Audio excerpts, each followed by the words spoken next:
Shaheen, one of the concerns we're hearing from people, especially with the understandably long waiting list now, is around delays in getting a diagnostic laparoscopy. We know diagnostic laparoscopy is the gold standard for diagnosing endometriosis, but can people be, if you like, given a suspected diagnosis, or can they have other investigations and therefore they can get treatment even though they haven't had a laparoscopy? Yes, absolutely. So first of all, depending on where the endometriosis has gone and what it has involved, other methods can be used to make a diagnosis. So the fact that laparoscopy, the notion that laparoscopy is the only way, is actually incorrect.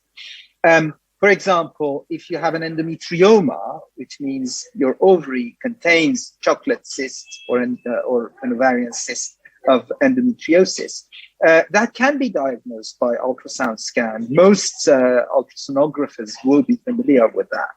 MRI is another modality that can be used for diagnosing deep infiltrated endometriosis.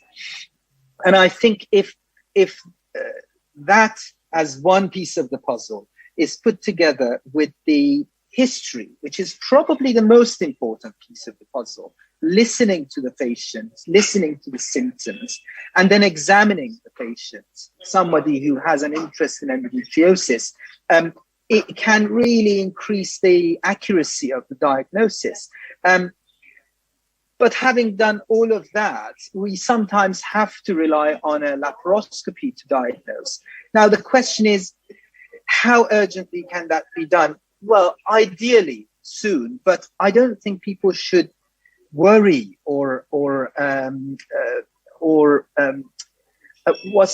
worry unnecessarily that if a prompt diagnosis is not made, their health is going to be significantly affected. Yes, ideally as quickly as possible, but we all know in this situation, in some parts of the country, the delay may be extremely long. And I would just encourage everyone to not worry unnecessarily. Have a conversation with your GP, with the gynecologist.